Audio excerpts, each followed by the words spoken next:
But I want to go to this. On Friday, I spoke to John Anderson, who was diagnosed with prostate cancer 2 years ago.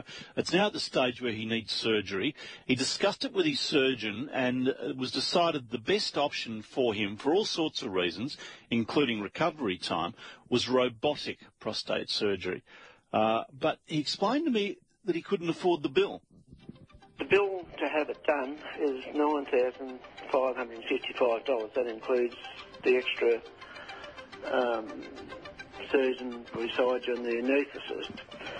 So we rang Medibank to see what we've been a Medibank private, top coverage always had top private coverage. Yeah. And found out that the rebate from Medibank Private is $408. What, on $9,500? Yeah.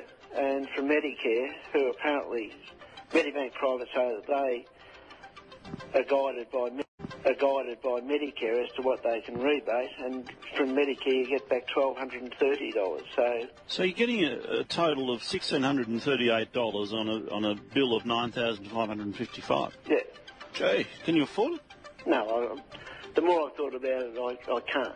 Now, this comes on top of the woman we spoke to a couple of weeks ago. Double mastectomy needed, and the gap for her was about $6,000, I think, and she couldn't afford it. On the line, Director of Robotic Surgery, Peter MacCallum Cancer Centre, Associate Professor Declan Murphy. Good morning. Good morning, Neil. These figures sound right to you? They are right, Neil, but it is referring to surgery in the private sector. And with robotic surgery for prostate cancer, which now accounts for the majority of all prostate cancer surgeries in the private sector, there is a gap because of the nature of the technology. And the gap related to the surgery itself, to the machine, the robot, is about $3,000. And the rest of that fee that I'm sorry to hear John is confronted with is made up of the other typical fees that I'm afraid we have to pay in the private sector. Okay, let's go back a step. Is robotic surgery the preferred way of doing the surgery? Oh, yes, it is indeed. Here at the Peter MacCallum Cancer Centre, which is a public hospital, of course, as you know, we installed one of these Da Vinci robot surgery systems about a year and a half ago, thanks to some very generous philanthropy through the Peter Mac Foundation.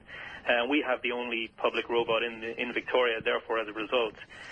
So we have a very academic approach to which is the best option for patients, which is the best technology, etc., etc.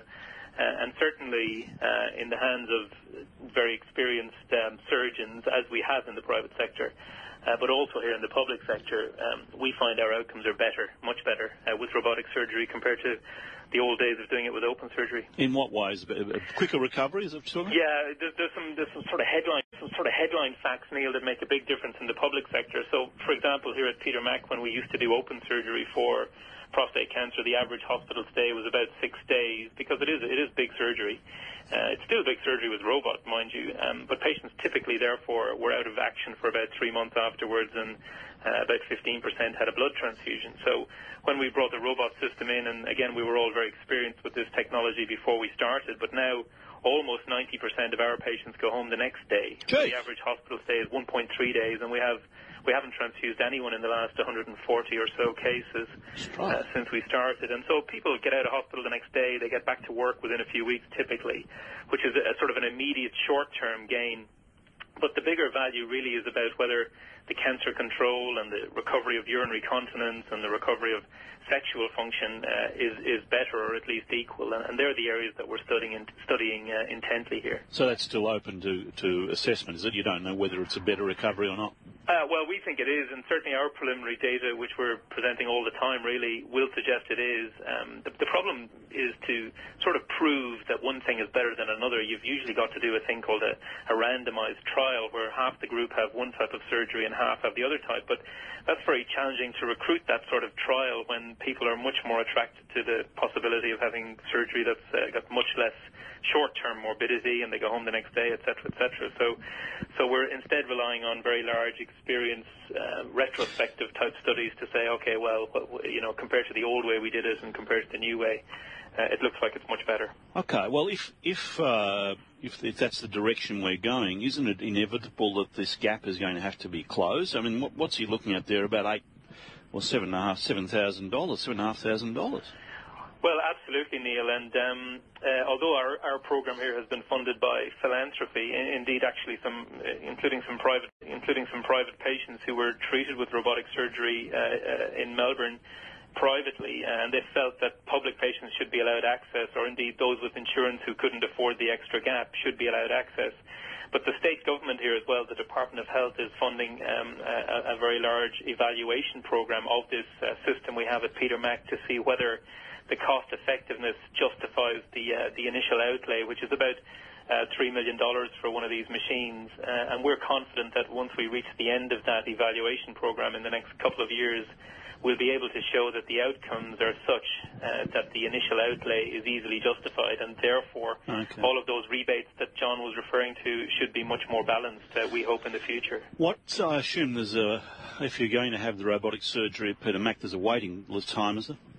Yes, that's right. So because we have the only system, we do have a waiting list, which for prostate surgery is just about 3 months at the moment, which isn't that bad, certainly not for prostate cancer, which, unlike some other cancers, does tend to grow quite slowly. And I note that John has had a good period of surveillance before it was deemed necessary to operate on him. So, yeah, 3 months. We are very much limited in the public sector by our resource in doing volume of work, when we also have to do a lot of breast and colorectal and melanoma work. But we do 3 or 4 of these a week. I'm looking in the window at one as I speak to you, actually, and at 3 or 4 a week, we still have a 3-month waiting list. Yeah. So what's the option for John? If he can't find the money, can he go public? Oh, yeah, sure. And that happens all the time. People choose to go privately for lots of different things, knee surgery and hip surgery, and often it's because you want to go to a certain surgeon, or you want a short waiting list, or to be done at a facility that's convenient for you. But there's always fees in the private sector, and robotic surgery is really not that much different. And indeed, many of the real experts in prostate cancer surgery do have big practices in the private networks and if patients can afford that choice and afford the gap that goes with it, then it's usually a very, very good outcome for them. But for those who have no insurance or who can't be covered, well, they're always welcome to come to, well, Peter Mac being the only facility in Victoria. And it's the vast majority of our practice, 90%, is people having a second opinion or a tertiary referral for exactly those reasons. Well, thanks for talking to us. What does it look like as you're watching it happen?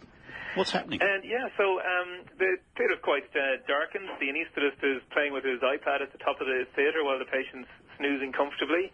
Then there's a large device. The robot cart itself has 4 large arms which are connected to the patient's abdomen, and then through the very small interface between the robot and the patient, which is about 8 millimeters wide, each of them, these little robotic surgery instruments are passed in, and then I control that from the corner of the room. There's lots, you can go to our website, petermac.org/robotic surgery, and there's lots of videos there and information leaflets which explain what it's all about. So who's driving the robot at the moment?